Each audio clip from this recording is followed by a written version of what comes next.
Good afternoon. My name is Dan Scripps, Chair of the Michigan Public Service Commission, and I call this meeting of the Commission to order on December 22nd, 2021 at 1:30 p.m.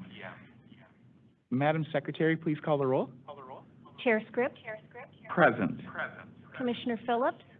Present. Commissioner Peritic. Present. Mr. Chair, you have a quorum. Thank you, Madam Secretary.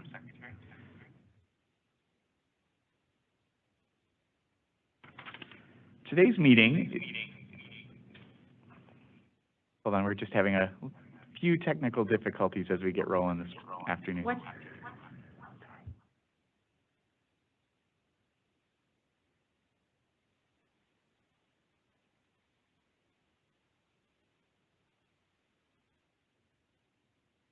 It's a holiday tradition that we always try and throw a wrinkle for our IT crew who have gotten us through this pandemic and more.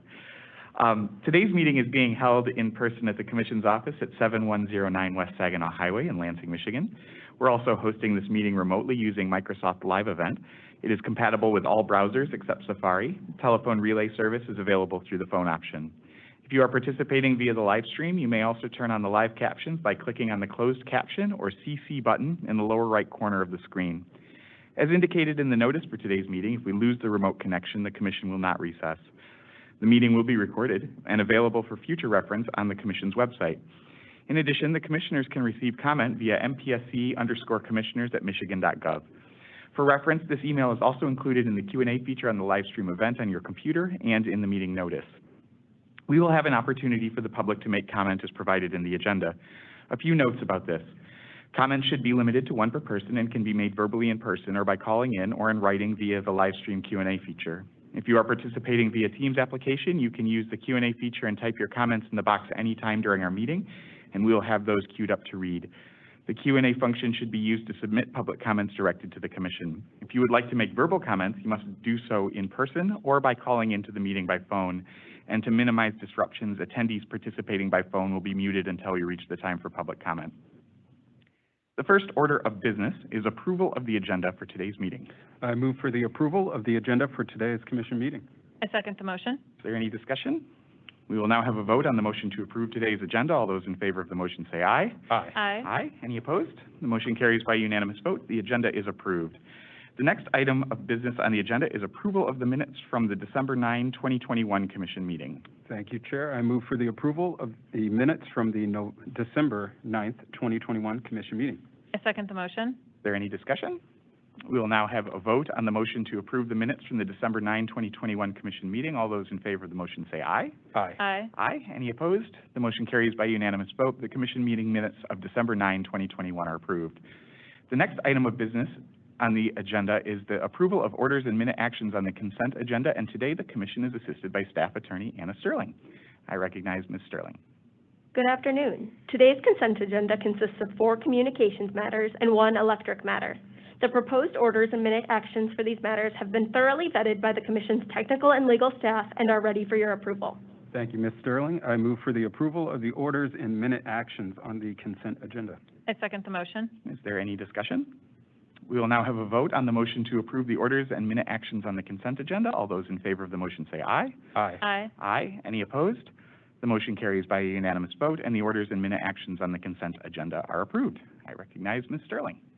Item 4A1 is case number U21149, which involves an application as amended filed by Fusion Cloud Services, LLC, for a temporary and permanent license to provide basic local exchange service throughout the state of Michigan in all zone and exchange areas served by AT&T Michigan, Frontier North Inc., Frontier Mid-States Inc., and Frontier Communications of Michigan Inc. The order before you grants the temporary license. I move for the approval of the order in case number U-21149. I second the motion. Is there any discussion? We will now have a vote on the motion to approve the order. All those in favor of the motion say aye. Aye. Aye. Aye. Any opposed? The motion carries by unanimous vote. The order in case number U-21149 is approved. I recognize Ms. Sterling. Item 4B1 is case number U18093, which involves a second motion filed by Northern States Power Company requesting authority to extend the deadline for filing its Public Utility Regulatory Policies Act of 1976 avoided cost review. The order before you grants the second motion. I move for the approval of the order in case number U-18093. I second the motion. Is there any discussion? We will now have a vote on the motion to approve the order. All those in favor of the motion say aye. Aye. Aye. Aye. Any opposed? The motion carries by unanimous vote. The order in case number U-18093 is approved. I recognize Ms. Sterling. Item 4B2 is case number U-20963, which involves an application filed by Consumers Energy Company for authority to increase its rates for the generation and distribution of electricity and for other relief. Staff member Ryan LaRue will describe this order.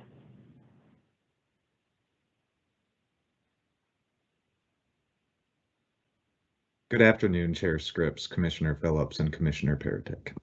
My name is Ryan LaRue, and I serve as a Commissioner Advisor in the Research section at the Michigan Public Service Commission. On March 1st, 2021, Consumers Energy Company filed an application seeking authority to increase rates, amend its rate schedules, obtain approval of certain accounting metrics, and modify certain items and conditions of providing electric service to its customers.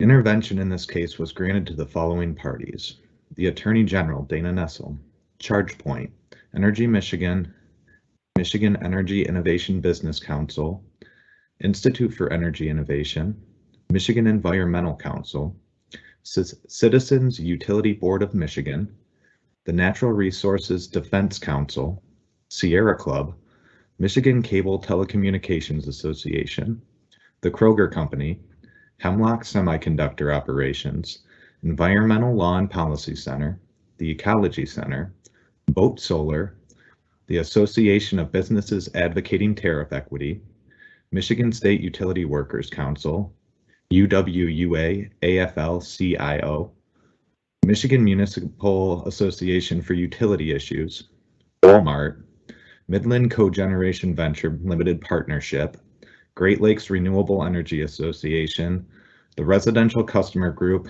and also the Commission staff participated in this proceeding. In its initial application, Consumers Energy Company sought to increase its rates by $225 million. This revenue deficiency was primarily driven by incremental capital investments in the distribution system and a decline in sales revenue in the projected test year of 2022. The case also presents over $400 million in investments necessary to interconnect 300 megawatts of solar generation projects that have resulted from the 2019 and 2020 competitive solicitations under the company's previously approved Integrated Resource Plan. Consumers Energy Company's proposal relied upon a 2019 historic test year and a 2022 projected test year pursuant of the Michigan statute. The order before you makes several findings, some of which I will highlight here. The Commission authorizes the company to increase its rates by approximately $27,118,000 over the rates approved in the December 17, 2020 order in case number U-20697. This authorization represents approximately 12% of the company's initial request for recovery and includes a $27,190,000 decrease in revenue deficiency in accordance to the settlement agreement in U-20849 for the updated depreciation treatment of company-owned assets. The order also provides an authorized capital structure consisting of 51.02% equity, an authorized return on common equity for rate making of 9.9%, an extension and expansion of the company's Power My Drive and Power My Fleet pilot programs aimed at understanding the grid impacts of vehicle electrification in Michigan, approval of additional vegetation management dollars to increase the annual number of overhead line miles trimmed and address tree-related reliability issues existing in the service territory, continuation of deferred accounting treatment for the reactive distribution programs of demand failures, asset relocations, and new business expenditures. Deferred accounting treatment for potentially avoidable fossil generation investments identified in the company's 2021 IRP preferred course of action currently pending before the Commission. The order also directs the company to provide the following in its next general rate case: a cost of service study employing a multi-hour voltage peak allocator for consideration in future rate design, detailed information pertaining to its line clearing program, and the company's choice to utilize an effective cycle approach. Additional support of the company's fleet acquisition replacement approach from 2021 forward with a cost-benefit analysis demonstrating that lowering vehicle age is beneficial to all customers. A report on the implementation status of the green button standard for easy customer access of interval usage data and the impacts that this standard can have on business customers. Additional support for the company's rationale of treating properties housing recreational vehicles such as docks and recreational properties as non-residential customers. An evaluation of whether to add an alternative rate for residential customers that has a greater time price differential between on-peak and off-peak rates. Detailed information connecting its performance and operational metrics to its proposed incentive compensation plans. A robust permanent plan in their next rate case to demonstrate the investments necessary to support the company's goal of hosting over 1 million EVs on its system by 2030. The order authorizes Consumers Energy to implement this rate increase on January 1st, 2022. Thank you, Commissioners. Thank you, Mr. LaRue. I move for the approval of the order in case number U-20963. I second the motion. Is there any discussion? I do have some brief comments to make, Chair. Thank you. I once again would like to thank the diligent work of our staff as well as the engagement of so many interveners for providing the Commission with a thorough and robust record on which to base our decisions in this order today. I also, and I don't think I do this enough, would like to thank my colleagues for their expertise, dedication, and boundless curiosity exhibited over the many hours of deliberations poured into this proceeding. The order before us, first and foremost, is another important link in a chain of Commission statements and actions that prioritize the need for historic investments in grid reliability, including the continued support of increased vegetation management, grid modernization, and grid hardening improvements. In a year in which no region of the country was spared from the impacts of climate change amplified severe weather, we will continue to do what we can within our jurisdictional and statutory authority to support investments that put our grid, and by extension Michigan residents, on a markedly better footing ahead of future rounds of extreme weather. The order before us also continues the Commission's support of the company's Power My Drive and Power My Fleet electric vehicle pilots, but limits the extension of the Power My Drive pilot to 2 years as opposed to 3 years requested by the company. As the demand for electric vehicles and the availability of electric vehicles continues to outpace even the most optimistic of previous projections, we believe that the company must also move at the speed of the market and accelerate its efforts to transition its current electric vehicle pilots to a permanent EV infrastructure program. And we emphasize that in putting forth a more robust and permanent electric vehicle infrastructure plan, the company should detail the necessary investments that get us on a pathway to meet the needs of the 1 million electric vehicle customers expected on the company's system by 2030, while also ensuring that all customers, regardless of their ownership or use of an electric vehicle or associated infrastructure, can and will benefit from the company's ongoing support of large-scale vehicle electrification. Thank you, Chair. Thank you, Commissioner. Thanks. Yeah, I'd also like to echo the thanks of both of my colleagues here, and also Judge Feldman, the Commission staff who've worked diligently on this case over the past 10 months, as well as the company and interveners who thoughtfully put forward arguments and evidence. Today, Mr. LaRue shared with you the headlines of this case, but the time, work, and detail that went into these decisions is immense. I'd like to highlight just a few things from the order. First, I'd like to emphasize the importance in continued investment in our distribution system and important reliability improvements. As we highlighted back in August after a series of destructive storms, our electric reliability in Michigan must be improved. This is particularly urgent as we continue to experience outages from increasingly severe storms as our climate continues to change. In this order is more than $200 million for targeted reliability improvements and modernization of the electric distribution system. The order also directs filing of more information on how increasing tree trimming spending results in improved system reliability, a projection of these reliability metrics, and development of a surge program to address a backlog in tree trimming in a way that focuses on customer equity and examines circuits that have had the longest time between tree clearing cycles. I also look forward to seeing future revisions of innovative pilot projects proposed by the company, including grid-scale and residential energy storage projects, and fully understanding how innovative technologies and project structures can benefit electric customers in our state. Thank you, Commissioner. I also want to say just a few words. I largely echo what my colleagues said, and particularly in their thanks to our staff and interveners and Judge Feldman. The order before us today is 410 pages. I think that's a record for my time on the commission, and certainly no small task. I'm also aware that the amount approved today represents a relatively small fraction of what was initially requested, and I want to try and put that in some context. First, as Mr. LaRue noted, the rates before us today roll in the $27.2 million reduction in depreciation expenses that were approved by the Commission earlier this month in case number U-20849, which was based on an all-party agreement in that case.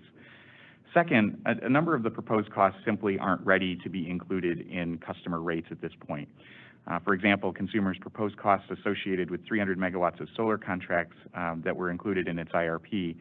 During the pendency of this case, we approved those contracts, but only last month. And so this is one example of costs that I think are likely to be included, but better to be included in the next rate case.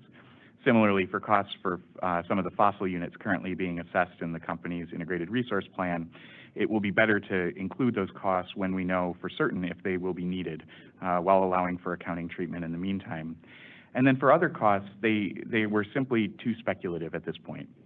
One of the advantages of Michigan's regulatory framework is the inclusion of a forward test year that provides greater certainty for utilities.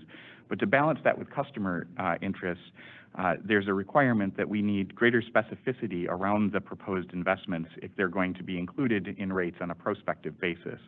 And so a number of the costs that were disallowed for recovery in the present case were disallowed on that basis, that they simply, at this point, were too speculative, but that the company can bring us better information once it's available and may be eligible for recovery upon a showing of the reasonableness and prudence of those investments. All of that said, I did want to highlight that the order does authorize a number of items that were well supported, and most notably want to echo the remarks of my colleagues in terms of the focus on the investments in reliability. I won't belabor the point. It's clearly something that's top of mind for all of us and for folks across the state, given the storms over the summer and indeed even in the last couple of weeks. So that focus on reliability is strong and one that we remain committed to. We also took a balanced approach to both the return on common equity and the capital structure. And as Commissioner Phillips said, the support for electric vehicles, including moving to a full and permanent program in 2 years instead of 3 in support of the company's goal of achieving 1 million electric vehicles in its service territory by 2030. So again, there's a lot in the 410 pages in the order. I encourage it for holiday reading. I think you'll enjoy it. And again, thanks staff and interveners for the work that got us to this point. With that, we will move to a vote on the motion to approve the order. All those in favor of the motion say aye. Aye. Aye. Aye. Any opposed? The motion carries by unanimous vote. The order in case number U-20963 is approved. I recognize Ms. Sterling. Item 4B3 is case number U21045, which involves an application filed by Alpena Power Company for authority to increase its rates for the sale of electricity. The order before you approves the settlement agreement resolving all issues in the case. Thank you, Ms. Sterling. I move for the approval of the order in case number U-21045. I second the motion. And before we vote on this matter, I want to thank the parties involved for reaching what I consider to be a well-structured settlement. And in particular, I want to highlight the 4 new tariffs that will be added to Alpena's rate book, including the distributed generation tariff, new tariffs for both residential and general service plug-in electric vehicles that will help ensure Northeast Michigan keeps pace with the growth of electric vehicles, and an innovative, efficient electric heat tariff for customers with geothermal or heat pump systems. I'm excited to see how this last program in particular works in practice and what we can learn from Alpena and possibly apply in other places. Again, thank you to the company, to the Attorney General, the Citizens Utility Board of Michigan, and our Commission staff for their work in reaching agreement on the settlement before us. Is there any additional discussion? We will now have a vote on the motion to approve the order. All those in favor of the motion say aye. Aye. Aye. Aye. Any opposed? The motion carries by unanimous vote. The order in case number U-21045 is approved. Ms. Sterling, back to you. Item 4B4 is case number U21160, which involves an application filed by Consumers Energy Company seeking ex parte approval of a large economic development tariff. Item 4B5 is case number U21163, which involves an application filed by DTE Electric Company seeking ex parte approval of the rate schedule D13XL high load factor rate. Mike Byrne will describe both of these orders.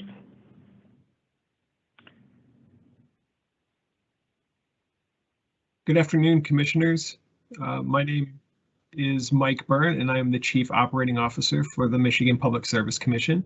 Michigan, as you are all well aware, is the home of the automotive industry. At a time when that industry is transitioning to a future based on increased autonomy and electrification, significant investments in transformative manufacturing capability for electric vehicles, battery storage, and semiconductors are being made to support that transition.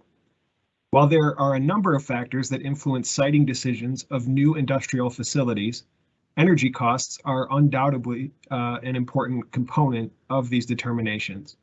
At a time when billions of dollars of investments in EV and battery manufacturing are being made across the country, many have argued that in order to compete for investments of this scale, Michigan should take steps to evaluate its economic development offerings, including looking at its electric rates.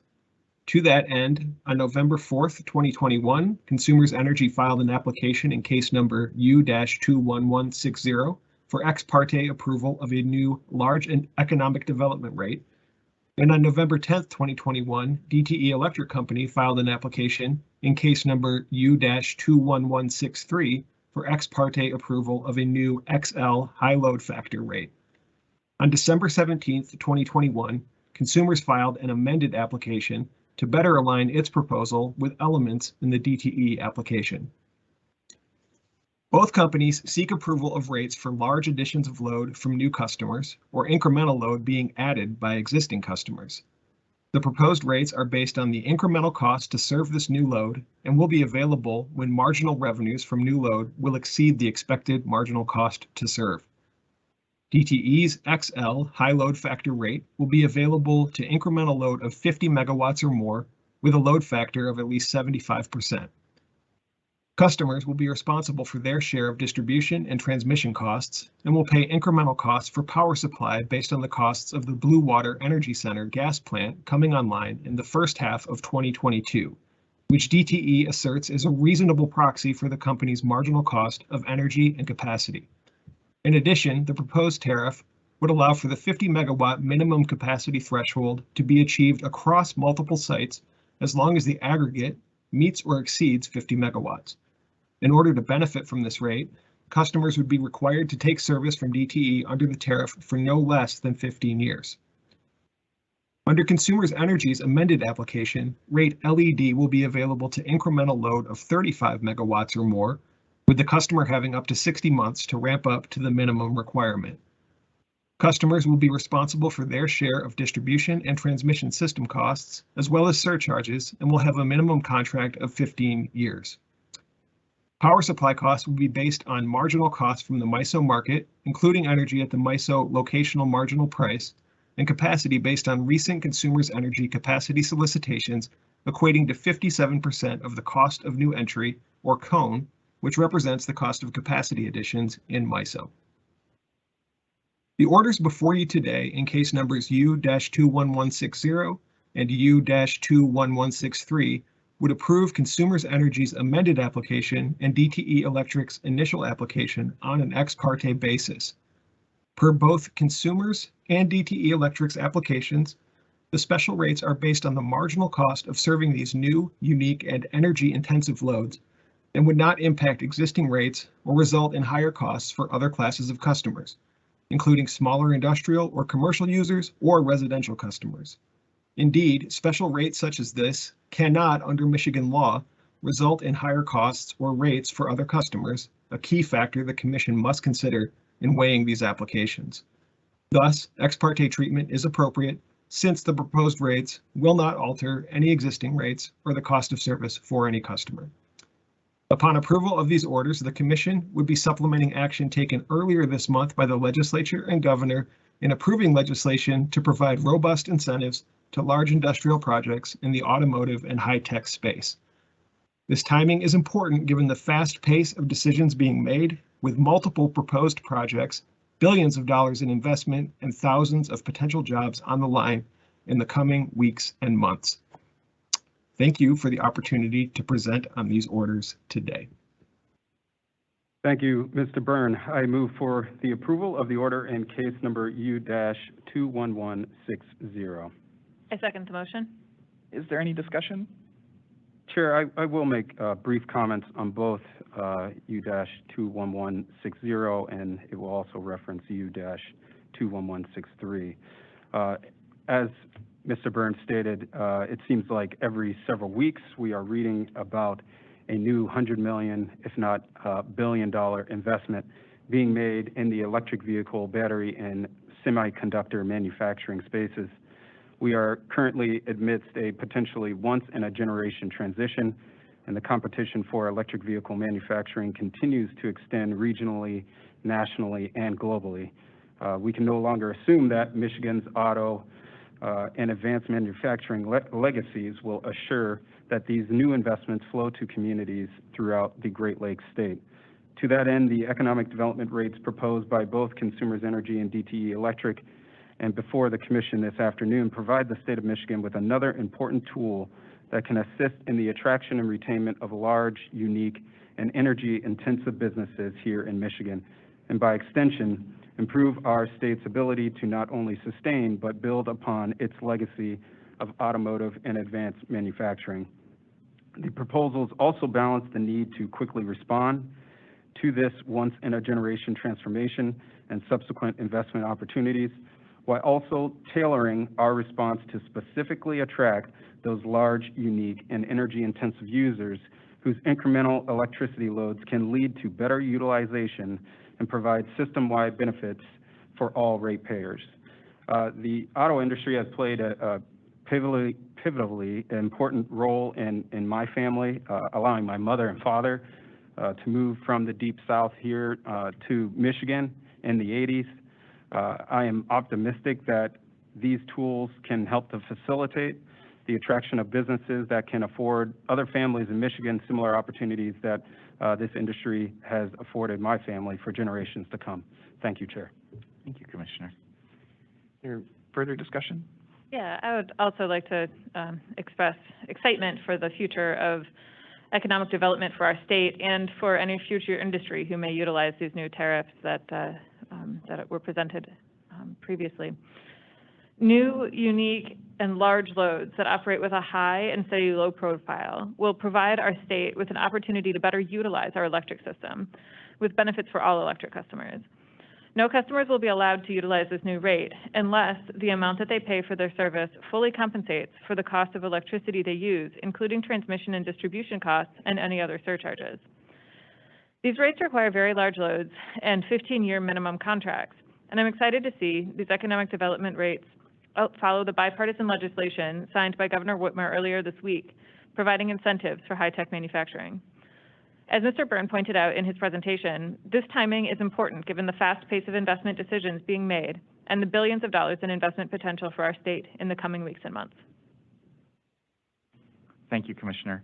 And I'll just add mine to this. I share the enthusiasm, the excitement about the role that we can play in helping to build Michigan's future.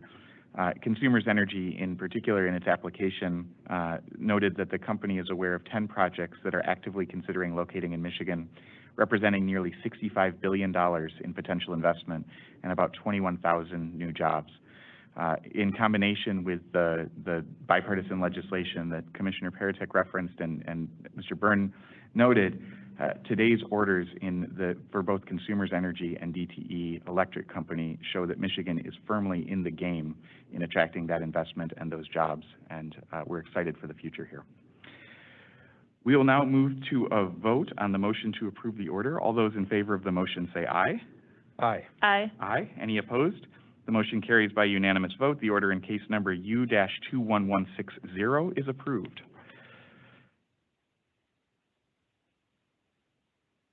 And we will now move to U-21163. Commissioner Phillips, do you have a motion?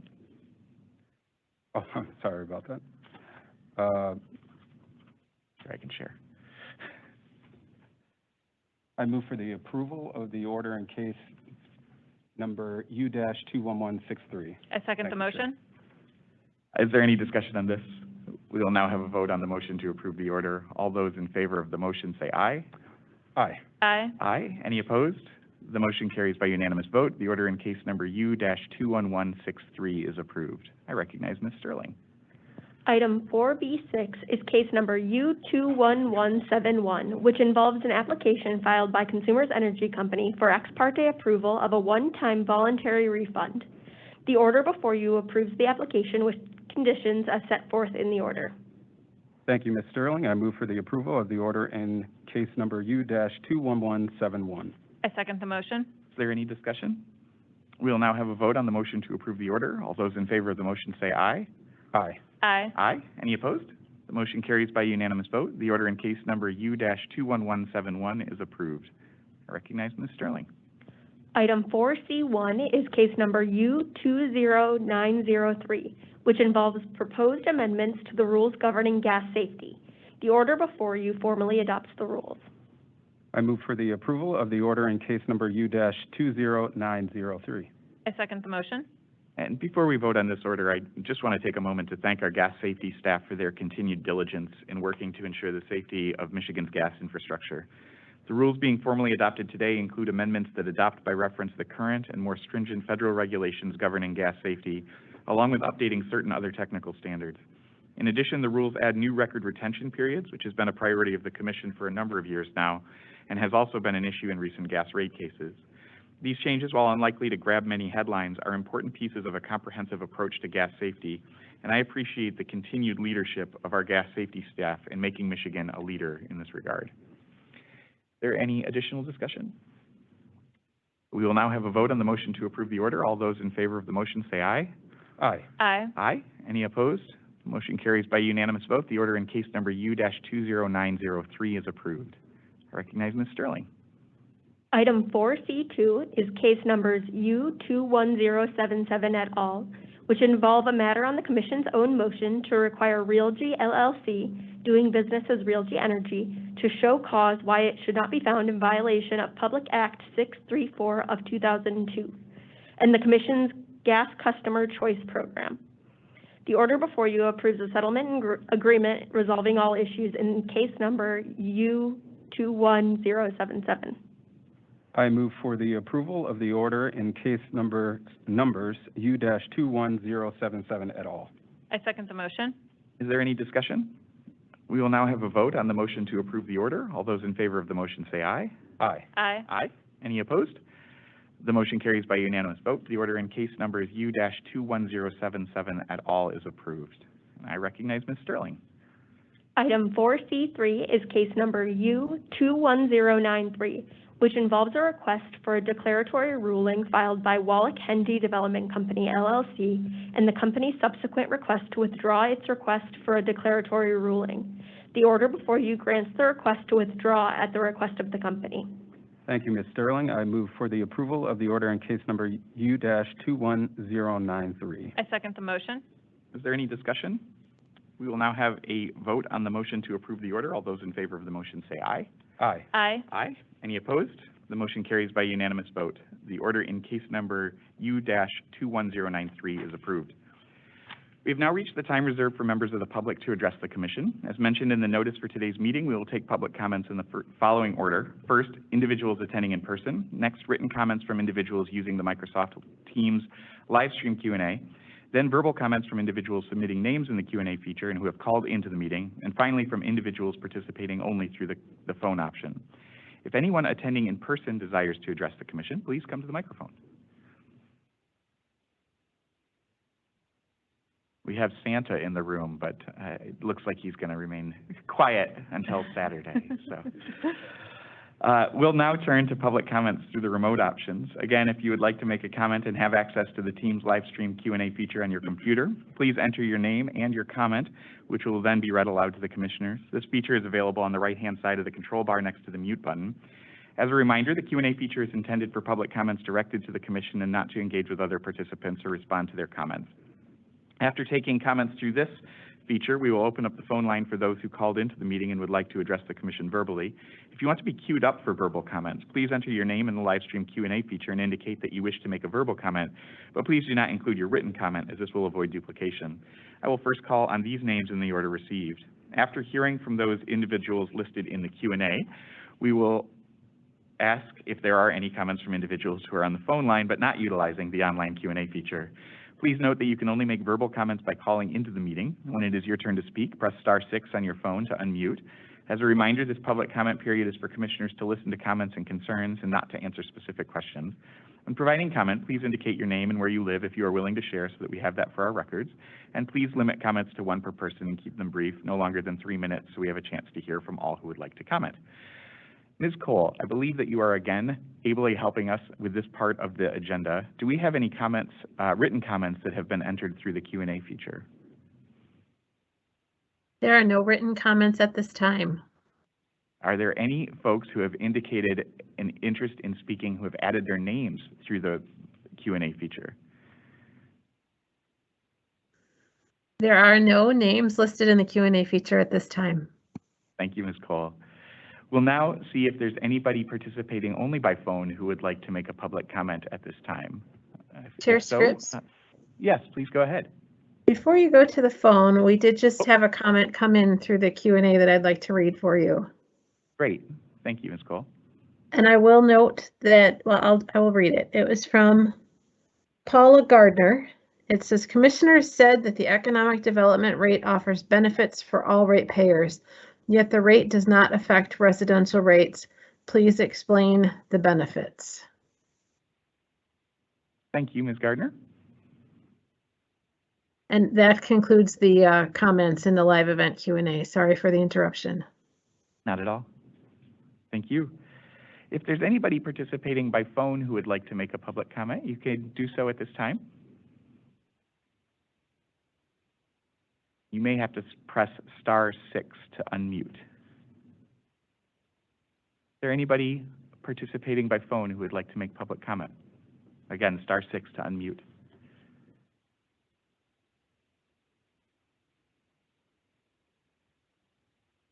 Okay, we will close the public comment period at this point.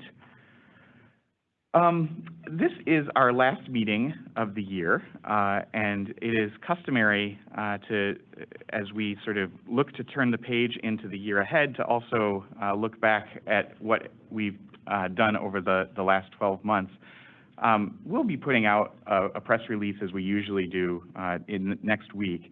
But I did want to highlight just a few things that sort of rise to the front of mind in terms of our look back. The first, and it's been mentioned by all three of us, is the focus on reliability. That obviously the severe storms that knocked out power to millions of Michiganders really underscored the need for the state's electric utilities to do more and to do it faster in terms of strengthening the grid to withstand challenges brought about by climate change, the increased frequency and the increased severity of severe weather. As part of our work in that case, we launched an inquiry into reliability challenges in Michigan, directing utilities to provide critical information that we'll use in determining steps necessary to reduce the frequency and duration of outages in Michigan, and also held a 2-day technical conference to gather updated data to help inform our next steps. We held public hearings in December on proposed changes to our service quality rules and technical standards, including potentially making the credits for outages automatic and increasing them. as well as in November approving DTE Electric Company's request to spend a one-time voluntary refund of not less than $70 million to accelerate its tree trimming efforts. In addition, beyond the reliability work, really sort of keeping affordability and access issues front of mind, launching in June a new public database that serves as a resource for information and data on utility customer protections. The COVID-19 utility customer data site features databases of regularly updated information on the number of customers whose service has been shut off, customers who've had their service restored, the number of customers enrolled in assistance programs, and a host of other information, as well as supporting low-income pilot programs proposed by utilities in a number of cases. We continue to focus on both the My Power Grid and the statewide energy assessment implementation. And there's just a host of things, including just this month, a new energy affordability and accessibility collaborative report from the staff that was posted last week, and at the beginning of the month, a report from the My Power Grid work group on new technologies and business models. We continue to examine natural gas issues, including those identified through the statewide energy assessment, and in July approved a certificate of public convenience and necessity related to DTE's former wet header system, really looking at sort of adding layers of resilience in the supply of natural gas for northern lower Michigan. A lot of work, including work championed by Commissioner Phillips on expanding broadband availability in the commission in the state under the Federal Communications Commission's Rural Digital Opportunity Fund, and making sure that we're taking the steps in terms of licensure and other pieces to make sure that we're getting those dollars out the door to eligible telecommunications carriers in Michigan. We saw the sale of the Upper Peninsula Power Company that was approved back in May, a Michigan propane security plan that was announced in March, and then a number of things related to work around the energy transition, including completing a rate design study in November of this year, pursuant to Senate Resolution 142, which had asked the Commission to do that study, and then under the Budget Act that was approved this fall, we have launched a new work group in case number U-21170 around a renewable natural gas study that will begin its work in the first days of 2022. And then last, but certainly not least, we were able to welcome Commissioner Paratek. It seems a lot longer than a year ago that you joined, but was appointed to fill the last 6 months of former Commissioner Sally Talberg's term, and then the legislature wisely signed off on a full 6-year term in the middle of the year. So she's going to be around for a long time to come, which is to the benefit of all of us. So a lot of work and a full case docket, and I will say as we look forward to 2022, we get to do it all over again. And in fact, in some ways, we'll be even busier with the Enbridge case, a number of rate cases, the second round of IRPs being filed, and a host of other things that will come before us. But we've got a great staff. We've got a great group of intervening parties that help to shed light.